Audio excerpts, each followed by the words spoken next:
Hello student, ಈ ವಿಡಿಯೋದಲ್ಲಿ ನಾವು ನಿಮ್ಮ BCom 5th semester accounting standard subject ನಲ್ಲಿ ಕೇಳುವಂತಹ 10 ಅಂಕದ ಪ್ರಶ್ನೆ ಕಾಸ್ಟ್ ಆಫ್ ಮಷೀನ್ ನ ಎರಡನೇ ಮೆಥಡ್. ಸೊ ಫಸ್ಟ್ ಮೆಥಡ್ ಅಥವಾ ಎರಡನೇ ಮೆಥಡ್ ಎರಡರಲ್ಲಿ ಒಂದು ಪ್ರಶ್ನೆ ನಿಮಗೆ ಪೇಪರ್ ನಲ್ಲಿ ಬರುತ್ತೆ. ಸೊ ಸೆಕೆಂಡ್ ಮೆಥಡ್ ಮೇಲೆ ಯಾವ ರೀತಿ ಪ್ರಾಬ್ಲಮ್ ನ ಕೇಳ್ತಾರೆ, ಅದಕ್ಕೆ ಯಾವ ರೀತಿ ಉತ್ತರವನ್ನು ಬರೀಬೇಕು ಅನ್ನೋದನ್ನ ಈ ವಿಡಿಯೋದಲ್ಲಿ ಡಿಸ್ಕಷನ್ ಮಾಡೋಣ. So following information provided by DG Limited as follows. So purchase price, custom duty, engineer's fees, interest on loan. So ಇದಿಷ್ಟು ಮಷೀನಿನ ಡೀಟೇಲ್ಸ್ ಕೊಟ್ಟಿದ್ದಾರೆ. ಡೆಪ್ರಿಸಿಯೇಷನ್ ಕೊಟ್ಟಿದ್ದಾರೆ 10.5%. ಯಾವ ಮೆಥಡ್ ಮೇಲೆ ಅಂತ ಹೇಳಿದರೆ straight line method. The machine was installed and put use. So machine ಯೂಸ್ಗೆ ಪ್ರಾರಂಭ ಆಗಿದ್ದು ಡೇಟ್ ಕೊಟ್ಟಿದ್ದಾರೆ. ನಮಗೆ 5 ಪ್ರಶ್ನೆಗಳನ್ನ ಕಂಡುಹಿಡಿಯಕ್ಕೆ ಹೇಳಿರ್ತಾರೆ. ಸೊ ಮೊದಲನೇದು ಟೋಟಲ್ ಕಾಸ್ಟ್ ಆಫ್ ಮಷೀನ್ ಕಂಡುಹಿಡಿಬೇಕು. ಒಂದೊಂದು ಚಾರ್ಟ್ 5 ಚಾರ್ಟ್ ಪ್ರಿಪೇರ್ ಮಾಡಬೇಕು. ಸಪರೇಟ್ ಆಗಿ 5 ಅಕೌಂಟ್ ನ ಪ್ರಿಪೇರ್ ಮಾಡಬೇಕು. 5ಕ್ಕೂ ಕೂಡ 2 ಅಂಕ ಇರುತ್ತೆ, 10 ಅಂಕ ಟೋಟಲ್ ಇರುತ್ತೆ. ಫಸ್ಟ್ನೇದು ಟೋಟಲ್ ಕಾಸ್ಟ್ ಆಫ್ ಮಷೀನ್ ಕಂಡುಹಿಡಿಯೋದು. ಸೊ ಹೆಡ್ಡಿಂಗ್ ಏನ್ ಬರಿತೀವಿ, ಒಂದನೇ ಚಾರ್ಟ್ ಎ ಅಂತ ಬರೆದು calculation of total cost of machine 2 column ನ ಪ್ರಿಪೇರ್ ಮಾಡ್ತೀವಿ, ಪರ್ಟಿಕ್ಯುಲರ್ ಮತ್ತು ರುಪೀಸ್ ನ. ಸೊ ಇದರಲ್ಲಿ ಆನ್ಸರ್ ಅಲ್ಲಿ ಏನ್ ಮಾಡ್ತೀವಿ, ಕ್ವಶನ್ ಅಲ್ಲಿ ಕೊಟ್ಟಿರುವಂತ ಎಲ್ಲ ಅಮೌಂಟ್ ಗಳನ್ನ ಆಡ್ ಮಾಡಿದ್ರೆ ಅದೇ first answer. Purchase price, custom duty, engineers fees, interest on loan. ಏನೇ ಅಮೌಂಟ್ ಕೊಡ್ಲಿ ಅವ್ರು ಇಷ್ಟನ್ನು ಆಡ್ ಮಾಡ್ತೀವಿ. ಸೊ ಹಿಂಗಿದ್ದಾಗ ಅವರು ಪರ್ಸೆಂಟೇಜ್ ಅದು ಏನು ಕೊಡೋದಿಲ್ಲ, ಡೈರೆಕ್ಟ್ ಆಗಿ ಅಮೌಂಟ್ ಕೊಡ್ತಾರೆ. So first purchase price, question ಅಲ್ಲಿರುವಂತಹ ಅಮೌಂಟ್ 20 lakh rupees ಇದೆ. Next custom duty amount 4 lakh rupees ಇದೆ. Next engineers fees, engineers fees 1 lakh rupees ಇದೆ. Next interest on loan 1 lakh rupees ಇದೆ. ಇದನ್ನೆಲ್ಲನ್ನ ಆಡ್ ಮಾಡ್ಕೊಂತೀವಿ, 26 lakh rupees ಇದೆ. ಇದು ಒಂದೇ ಆನ್ಸರ್, ಇದಕ್ಕೆ 2 ಮಾರ್ಕ್ಸ್ ಇರುತ್ತೆ. ಸೊ ಇದು ಕಂಪ್ಲೀಟ್ ಆಯ್ತು ಟೋಟಲ್ ಕಾಸ್ಟ್ ಆಫ್ ಮಷೀನ್. ಇದನ್ನ ಕಂಡುಹಿಡಿಯೋ ಫಾರ್ಮ್ಯಾಟ್, ಕ್ವಶನ್ ಅಲ್ಲಿ ಕೊಟ್ಟಿರುವಂತ ಎಲ್ಲ ಶಬ್ದಗಳನ್ನ ಬರೆದು ಎಲ್ಲ ಅಮೌಂಟ್ ಗಳನ್ನ ಆಡ್ ಮಾಡೋದೇ ಮೊದಲನೇ ಫಾರ್ಮ್ಯಾಟ್. ಸೆಕೆಂಡ್ ಏನ್ ಕಂಡುಹಿಡಿ ಅಂದಿದ್ದಾರೆ, ಡೆಪ್ರಿಸಿಯೇಷನ್. ಸೊ ಹೆಡ್ಡಿಂಗ್ ಏನ್ ಹಾಕ್ತಿವಿ, B calculation of depreciation for ಅಂತ ಬರೆದು ಕ್ವಶನ್ ಅಲ್ಲಿರುವಂತ ಡೇಟ್ ಬರ್ಕೊಂತೀವಿ, 31st March 2022. 2 ಕಾಲಮ್ ನ ಪ್ರಿಪೇರ್ ಮಾಡ್ತೀವಿ, ಒಂದು ಕಾಲಮ್ ಪರ್ಟಿಕ್ಯುಲರ್, ಒಂದು ಕಾಲಮ್ ರುಪೀಸ್. ಸೊ ಡೆಪ್ರಿಸಿಯೇಷನ್ ಅಂತಾನೆ ವರ್ಡ್ ಬರಿತೀವಿ. ಸೊ ಈ ಡೆಪ್ರಿಸಿಯೇಷನ್ ಹೇಗೆ ಕಂಡುಹಿಡಿಯೋದು, ನಮ್ದು ಕಾಸ್ಟ್ ಆಫ್ ಮಷೀನ್ ಎಷ್ಟಿದೆ 26 lakh. ಈ ಅಮೌಂಟ್ ತಗೋಬೇಕು. ಕ್ವಶನ್ ಅಲ್ಲಿ ಪರ್ಸೆಂಟೇಜ್ ಕೊಟ್ಟಿರ್ತಾರೆ, ಅದನ್ನ ನಾವು ಡೆಪ್ರಿಸಿಯೇಷನ್ ಅಂತ ಕರಿತೀವಿ. ಡೆಪ್ರಿಸಿಯೇಷನ್ ಪರ್ಸೆಂಟೇಜ್ 10.5 ತಗೋಬೇಕು, ಡಿವೈಡೆಡ್ ಬೈ 100. ಸೊ ಮಂತ್ ಎನ್ಸ್ಬೇಕು. ನಾವು ಯೂಸ್ಗೆ ಮಷಿನ್ ಸ್ಟಾರ್ಟ್ ಮಾಡಿದ್ದು 2ನೇ ತಿಂಗಳ, ನಾವು ಬಿಡಿಸ್ತಿರೋದು ಡೆಪ್ರಿಸಿಯೇಷನ್ 3ನೇ ತಿಂಗಳ. ಸೊ 2 to 3 ಮಂತ್ ಅಂದ್ರೆ 2 months ಬರುತ್ತೆ, 2 3. ಸೊ ಟೋಟಲ್ 2 months ಬರುತ್ತೆ, 2 divided by 12. ಈ ರೀತಿಯಾಗಿ ಡೇಟ್ ನ ಕ್ಯಾಲ್ಕುಲೇಷನ್ ಮಾಡಿಕೊಂಡು ಮಂತ್ ಎಷ್ಟಾಗುತ್ತೆ ಎನಿಸಿ ಡಿವೈಡೆಡ್ ಬೈ 12 ಹಾಕಬೇಕು. ಸೊ ಅಮೌಂಟ್ ಮಷಿನ್ ಇದ್ದು 26 lakh rupees into 10.5 divided by 100 percentage into 2 divided by 12. So 45,500 depreciation.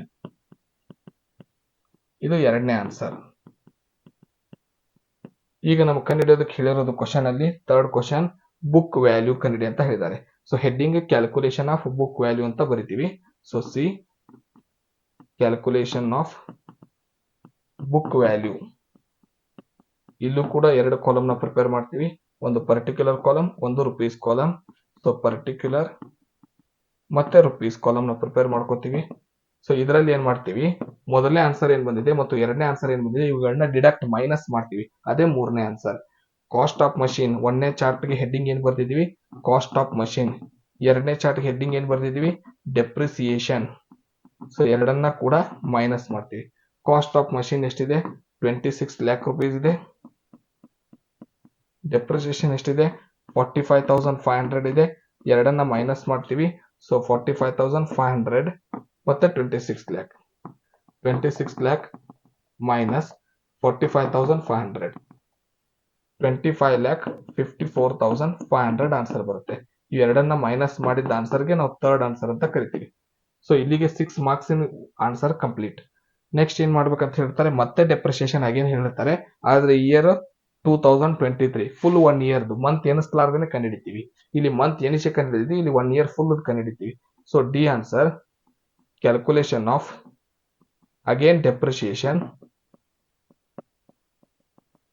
For ಅಂತ ಬರೆದು ಕ್ವಶನ್ ಅಲ್ಲಿರುವಂತ ಈ ಡೇಟ್ ತಗೋತೀವಿ 31st March 2023.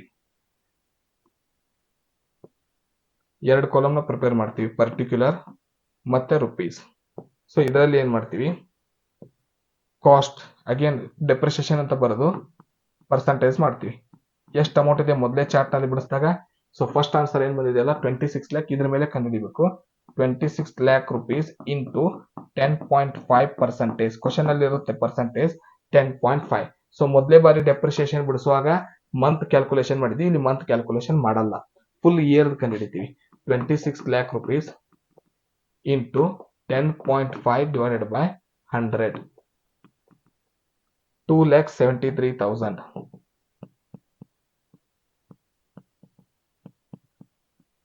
ಸೊ ನೆಕ್ಸ್ಟ್ ಮತ್ತೆ ಬುಕ್ ವ್ಯಾಲ್ಯೂ ಕಂಡುಹಿಡಿ ಅಂತ ಹೇಳಿರ್ತಾರೆ. ಇ ಅಂತ ಬರೆದು ಕ್ಯಾಲ್ಕುಲೇಷನ್ ಆಫ್ ಬುಕ್ ವ್ಯಾಲ್ಯೂ ಅಂತ ಬರೆದು ಈ ಸಲ ಏನ್ ಮಾಡ್ತೀವಿ, ಪರ್ಟಿಕ್ಯುಲರ್ ರುಪೀಸ್ ಕಾಲಮ್ ಹಾಕೊಂಡು. ಸೊ ಬುಕ್ ವ್ಯಾಲ್ಯೂ ಓಲ್ಡ್ ಕಂಡುಹಿಡಿಯಾಗಿ ಏನ್ ತಗೊಂಡಿದ್ವಿ, cost of machine, same cost of machine ಅಂತ ತಗೊಂತೀವಿ. ಸೊ ಆದ್ರೆ ಎರಡು ಡೆಪ್ರಿಸಿಯೇಷನ್ ಮೈನಸ್ ಮಾಡ್ತೀವಿ. ಮೊದಲು ಕಂಡುಹಿಡಿದ ಡೆಪ್ರಿಸಿಯೇಷನ್ ಮೈನಸ್ ಮಾಡಬೇಕು, ಸೆಕೆಂಡ್ ಕಂಡುಹಿಡಿದ ಡೆಪ್ರಿಸಿಯೇಷನ್ ಮೈನಸ್ ಮಾಡಬೇಕು. ಸೊ ಕಾಸ್ಟ್ ಆಫ್ ಮಷಿನ್ ಎಷ್ಟಿದೆ, 26 lakh rupees ಇದೆ. ಮೊದಲು ಕಂಡುಹಿಡಿದ ಡೆಪ್ರಿಸಿಯೇಷನ್ ಎಷ್ಟಿದೆ, 45,500 ಇದೆ.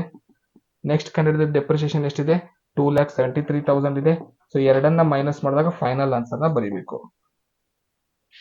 26 lakh total cost of machine minus depreciation ಮೊದಲು ಕಂಡುಹಿಡಿದಿದ್ದು 45,500 ಮೈನಸ್ ನೆಕ್ಸ್ಟ್ ಈಗ ಕಂಡುಹಿಡಿದಿದ್ದು 2,73,000, 22,81,500.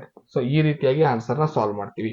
ಮೊದಲನೇದು 2 ಮಾರ್ಕ್ಸ್ಗೆ ಅಂದ್ರೆ 10 ಮಾರ್ಕ್ಸ್ಗೆ 5 ಚಾರ್ಟ್ ನ ಪ್ರಿಪೇರ್ ಮಾಡೋದಿರುತ್ತೆ, 5 ಅಕೌಂಟ್ ನ ಹಾಕೋದಿರುತ್ತೆ. ಮೊದಲನೇದು ಕ್ವಶನ್ ಅಲ್ಲಿ ಇರುವಂತ ಎಲ್ಲ ಅಮೌಂಟ್ ನ ಟೋಟಲ್ ಮಾಡಿ ಕಾಸ್ಟ್ ಕಂಡುಹಿಡಿದು ಒಂದೇ ಆನ್ಸರ್. ಈ ಕಂಡುಹಿಡಿದಿರುವಂತ ಟೋಟಲ್ ಅಮೌಂಟ್ ಮೇಲೆ ಪರ್ಸೆಂಟೇಜ್ ಮಾಡಿ ಈ ಡೇಟ್ಗೆ ಮಂತ್ ಎನಿಸ್ಬೇಕು, ಇಲ್ಲಿಂದ ಇಲ್ಲಿಗೆ. ಅವಾಗ ಬರುವಂತ ಆನ್ಸರ್ಗೆ ಎರಡನೇ ಆನ್ಸರ್ ಅಂತ ಕರಿತೀವಿ, ಅದನ್ನ ಡೆಪ್ರಿಸಿಯೇಷನ್ ಕ್ಯಾಲ್ಕುಲೇಷನ್ ಅಂತ ಕರಿತೀವಿ.